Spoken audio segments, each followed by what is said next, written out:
Après l'épisode du Danemark, où l'ambassade de M. Benyan, c'est-à-dire l'ambassade de l'État hébreu, a fait l'objet d'attaques, cette fois-ci, c'est au Suède. D'accord? Au Suède où une entreprise de défense de l'État hébreu a essuyé des tirs. C'est une nouvelle qui prouve à suffisance que M. Benjamin est désapprouvé, même chez ses alliés. C'est une nouvelle qui prouve à suffisance que M. Benyan contribue largement à la création des conditions d'instabilité, des conditions d'insécurité, de tout ce qui est lié à l'État hébreu. L'État hébreu lui-même est dans une condition d'insécurité aujourd'hui qui ne dit pas son nom, parce que des tirs viennent de gauche à droite, parce que des gens sont inquiets, parce que des gens marchent la main sur la tête, et donc les gens ont la peur dans le ventre. Et donc que ça soit maintenant chez eux ou à l'extérieur, dans les pays européens, même américains, ils ne sont pas en sécurité. Ils ne sont pas du tout en sécurité. Et qu'est-ce qui crée cela? Ben, la réponse est toute simple. La réponse, elle est toute simple. En fait, le monde n'est pas dupe. Les gens ne sont pas fous. Les gens voient ce qui se passe là. C'est pourquoi les gens disent les États-Unis doivent jouer un rôle majeur. De la même manière qu'ils jouent un rôle majeur dans le fournissement des armes, c'est de la même manière qu'ils doivent jouer un rôle majeur dans le cessez-le-feu, dans l'apaisement de la situation. Sinon,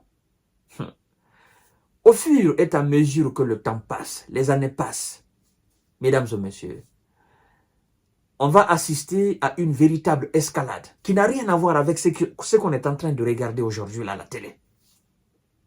On va assister à quelque chose que les Ouïsa eux-mêmes ne pourront pas contrôler. Parce qu'eux-mêmes, ils feront partie de cette chose-là. Et ils doivent prendre garde. Parce qu'ils ne seront pas éternellement forts. Ce qui se passe au Danemark, ce qui se passe au Suède, ce qui se passe dans d'autres pays, contre des entreprises, contre des ambassades de cet État, ce sont des signes annonciateurs de quelque chose. Et ça, mesdames et messieurs, ils doivent prendre conscience. Ils doivent prendre garde. Ce sont des véritables signes annonciateurs. Mais puisqu'ils croient encore que les Ouïsa, après le créateur des cieux et de la terre, ce sont les Ouïsa, alors qu'ils continuent. Qu'ils continuent. Mais moi, je leur dis tout simplement, priez. Priez à ce que les Ouïsa soient éternellement forts. Priez à ce qu'ils ne tombent pas. Et surtout, priez à ce que les autres États ne rattrapent pas les Ouïsa ou à ce que les autres États ne soient pas aussi forts que les Ouïsa. Priez. Parce que, comme je l'ai dit la fois dernière, il y a 10-20 ans, l'Iran n'était pas à ce niveau de perfectionnement. L'Iran n'était pas à ce niveau de puissance, il y a 10 ou 20 ans. Donc, dans 10 ou 20 ans encore, l'Iran sera une véritable puissance où son arme nucléaire sera officialisée. Au même titre que d'autres États dans cette même contrée, qui n'ont pas aujourd'hui cette capacité de défense iranienne et qui sont en train de travailler dans ce sens afin de s'armer, afin d'être véritablement une puissance dans cette contrée. Ah, les gens ne dorment pas, mesdames et messieurs. Alors, on nous informe que un gamin de moins de 15 ans, ça fait énormément rire, sincèrement. La police suédoise n'a rien à faire, n'a rien trouvé que d'aller arrêter un gamin de moins de 15 ans. En Suède. Genre, c'est le gamin de moins de 15 ans qui a fait cela, qui a fait ces tirs-là. En Suède, une entreprise de défense de l'État hébreu visée effectivement par des tirs. On nous informe qu'il n'y a pas eu de blessés. Une entreprise de défense de l'État hébreu, LB System, l'entreprise s'appelle LB System, a été visée ce jeudi matin par des tirs, autour de 9h30, dans le sud-ouest de la Suède, sans faire de blessés, ont indiqué la police et des médias suédois. Bon, un homme de moins de 15 ans a été arrêté, selon le quotidien Aftonbladet. C'est un média suédois. Alors, vous voyez maintenant? Et c'est un peu partout. C'est-à-dire, ça s'est passé au Danemark. Là, maintenant, c'est au Suède. Hein? Des pays, ça, c'est des pays toujours nordiques. Et donc, qu'est-ce qui se passe là-bas, là? En fait, ça va continuer en Europe. Dans le reste de l'Europe occidentale. D'accord? Ça va continuer. Et qu'est-ce qui va se passer? Plus ces choses-là se produisent, plus ça donne envie à d'autres personnes de commettre des actes pareils. Ah oui?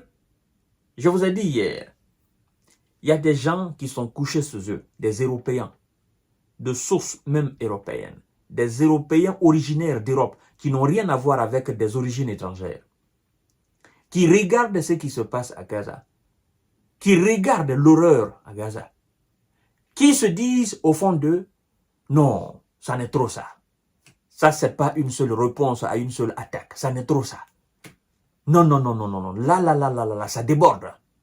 Et donc, ces gens, dans leur cœur, ils éprouvent une certaine haine vis-à-vis de M. Benyamin. Il y a de la colère qui monte. D'accord? Et de plus en plus, ça monte, de plus en plus, ça monte. Et à un moment donné, comme je l'ai dit hier, ça explose. Et quand ça explose, ça produit des conséquences pareilles. Ça produit des actes pareils. Au niveau des représentations, d'accord, de l'État hébreu dans les différents pays d'Europe. C'est pas la première fois, c'est pas la deuxième fois. Ça ne sera pas aussi la dernière fois. Oui, on ne peut pas être tout fort sur cette planète Terre. On ne peut pas se foutre de tout le monde. On ne peut pas refuser tout pour dire non, nous connaissons seulement que la force militaire, machin, il faut qu'on continue. Mais là, je crois que, en fait, ce qu'ils appellent le 7 octobre, et ce que l'Iran a fait, 2 fois là. Première fois, attaque massive aérienne. Deuxième fois, attaque massive aérienne. Je crois que ça prouve que face certainement aux faibles, ceux qui ont moins de puissance de feu en termes de défense, face à eux, on se montre très fort. Mais face à quelqu'un qui a la même hauteur de défense que nous, ben, on réfléchit 1000 fois avant de faire. C'est ce qu'on est en train d'assister. Parce que croyez-moi, si le Liban était du calibre de l'Iran, pensez-vous que M. Benyamin allait oser envoyer ses troupes-là à la frontière libanaise? Non. Si la Palestine elle-même avait ses capacités militaires, avait une défense costaud, pensez-vous que ce qu'ils ont fait là, c'est que M. Benyamin est en train de faire à Gaza, vous pensez qu'il allait le faire? Mais non. C'est parce qu'il est convaincu que ce soit le Liban ou encore moins la Palestine, ils n'ont aucune défense.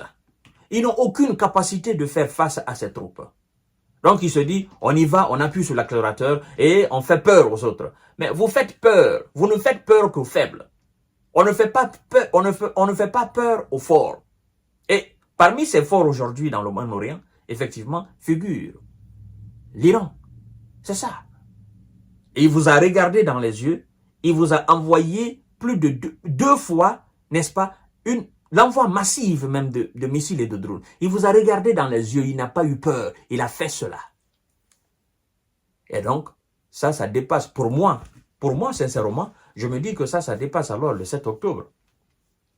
Quelqu'un qui reste chez lui, et il me frappe sur mon sol. Et puis, j'encaisse. Non, c'est que, certainement, j'ai peur de lui. Quoi qu'on dise, non. Si je n'ai pas peur de lui, je vais riposter. Si j'ai pas peur de lui, s'il a pris l'initiative tout seul de faire cela, j'ai même pas besoin de consulter mes alliés ou quoi que ce soit pour ça. Je vais directement riposter. Mais puisque je sais que lui, il n'est pas comme le Liban, il n'est pas comme Gaza, ben écoutez, effectivement, je fais peur aux faibles. C'est ce qu'on est en train d'assister. Aujourd'hui, les frontières libanaises sont menacées, puisque le Liban n'a pas les mêmes qualités que l'Iran. Et donc, mesdames et messieurs, voilà ce qui se passe dans ce pays nordique. Donc, c'est une entreprise de défense, une entreprise où on fabrique des équipements militaires de défense de l'État hébreu qui a été visé. Et donc, voilà, c'est pas bon signe pour M. Benjamin. C'est pas bon signe du tout pour ses alliés. Après, la police suédoise nous dit, bon, on a arrêté un gamin de moins de 15 ans. C'est quand même, faut pas qu'il se foute de notre gueule. C'est comment un enfant de moins de 15 ans va commettre des actes pareils. Je vous donne rendez-vous tout à l'heure pour notre série d'informations. Partagez la vidéo dans tous les groupes possibles.